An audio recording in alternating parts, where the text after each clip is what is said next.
Ó Mãe Santíssima, intercedei por nós para que possamos bem compreender os ensinamentos de vosso Divino Filho, nosso Senhor e Salvador Jesus Cristo, e as explicações dos pais da Igreja.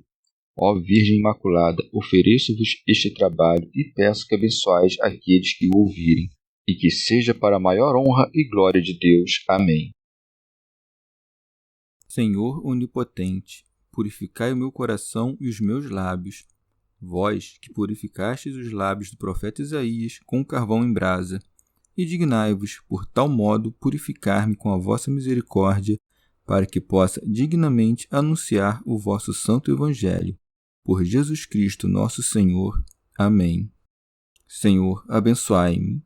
Que o Senhor resida no meu coração e nos meus lábios, para que anuncie digna e convenientemente o seu Evangelho. Amém. Evangelho de Nosso Senhor Jesus Cristo, segundo São Mateus. Explicação da parábola do joio. Então, deixando as multidões, entrou em casa, e os discípulos chegaram-se a ele pedindo-lhe: explica-nos a parábola do joio no campo. Ele respondeu: o que semeia a boa semente é o Filho do Homem. O campo é o mundo. A boa semente são os filhos do reino. O joio são as pessoas do maligno. O inimigo que o semeou é o diabo. A colheita é o fim do mundo. Os ceifadores são os anjos. Da mesma forma que se junta o joio e se queima no fogo, assim será no fim do mundo. O Filho do Homem enviará seus anjos e eles apanharão do seu reino todos os escândalos e os que praticam a iniquidade, e os lançarão na fornalha ardente. Ali haverá choro e ranger de dentes. Então os justos brilharão como o sol no reino de seu Pai. O que tem ouvidos, ouça. Comentários dos Pais da Igreja. São João Crisóstomo. O Senhor falara às turbas em parábolas, a fim de induzi-las a interrogarem-no. Mesmo tendo dito muitas coisas por parábolas, ninguém, entretanto, o interrogou, e por isso o despediu. Por isso segue. Então, deixando as multidões, entrou em casa. Mas nenhum dos escribas os seguiu, donde resulta claramente que, ao seguir o Senhor, não tinham outro objetivo a não ser apanhá-lo em seus discursos. São Jerônimo. Mas Jesus despede a multidão e vai para casa, a fim de que seus discípulos se aproximem e lhe perguntem em segredo o que o povo não merecia nem podia entender. Rábano Mauro. Em sentido místico, tendo despedido a multidão tumultuosa dos judeus, entra na igreja dos gentios e nela expõe os mistérios celestiais para os fiéis. Por isso segue. E os discípulos chegaram-se a ele. São João Crisóstomo. Em outras ocasiões, os discípulos temeram perguntar o que desejavam saber, mas agora perguntam-lhe com toda a liberdade e têm confiança porque ouviram. A vós é concedido conhecer o mistério do reino de Deus, e por isso interrogam-no em particular, a fim de não fazerem inveja à multidão a quem não foi concedido este dom.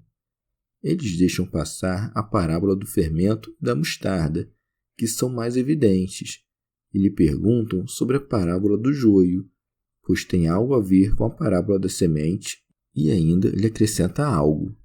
O próprio Senhor lhes disse o sentido desta parábola, dizendo-lhes: o que semeia a boa semente é o Filho do Homem.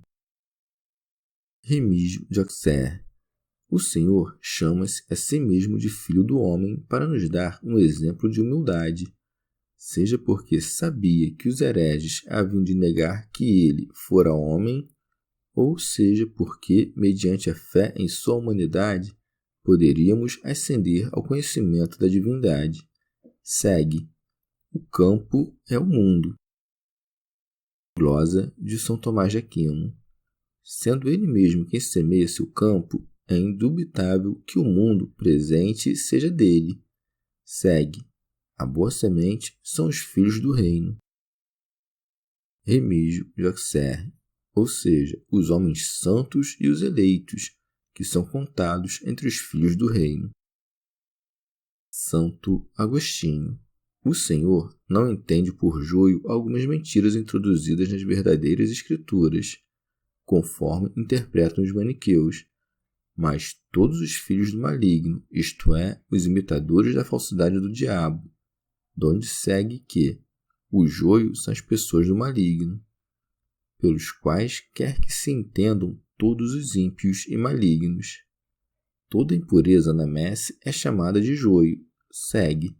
O inimigo que o semeou é o diabo. São João Crisóstomo.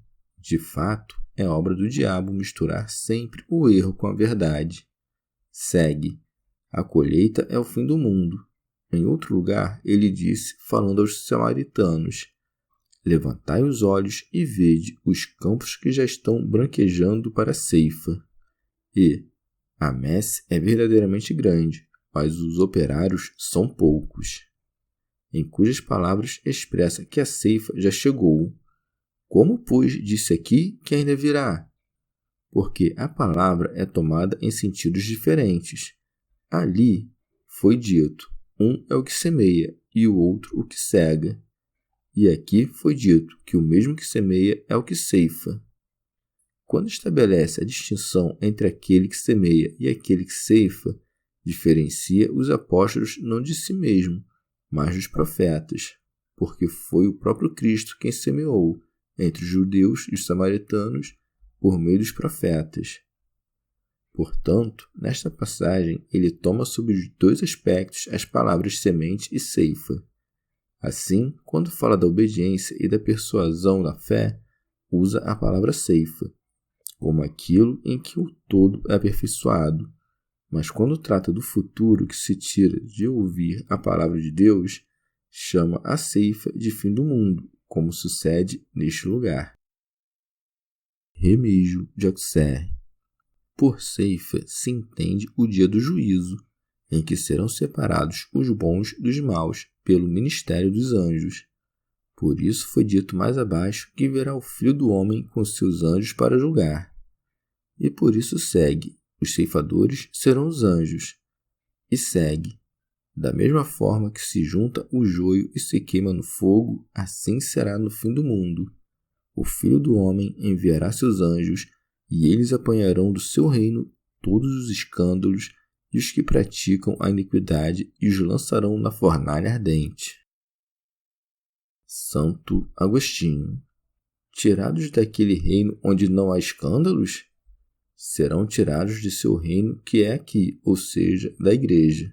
O joio, que é o primeiro a ser separado, nos indica as perseguições que precederão o dia do juízo, e separarão os bons dos maus mediante o ministério dos anjos bons, porque os bons podem cumprir o ofício da vingança com boa intenção, como a lei e como o juiz, que terão a mesma intenção da lei e do juiz.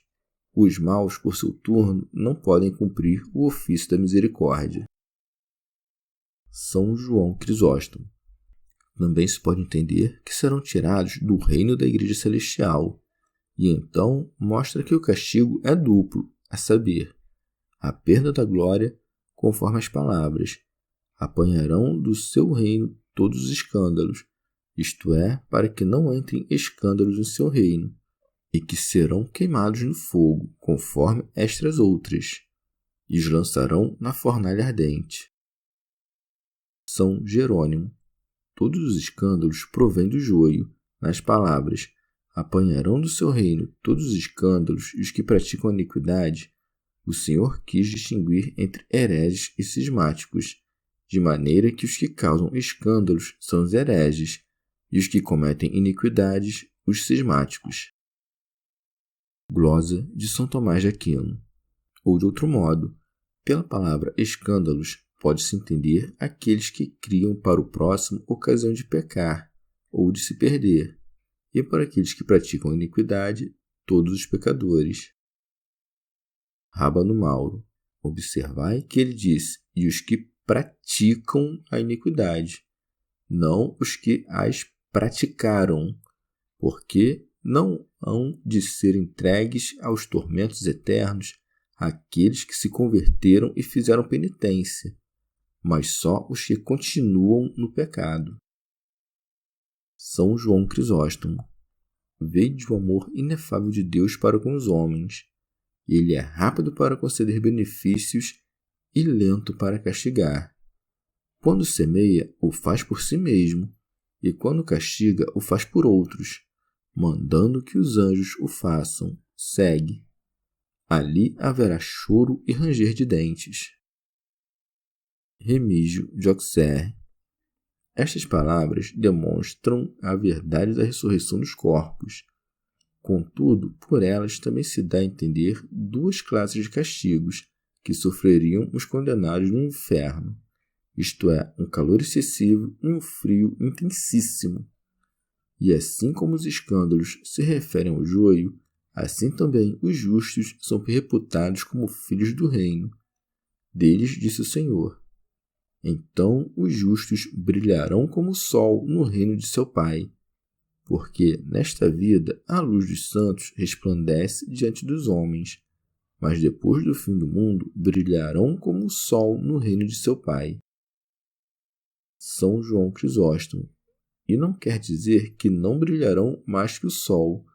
O Senhor se vale deste exemplo conhecido porque o sol é o astro que mais brilha dentre os demais. Remígio de Auxerre.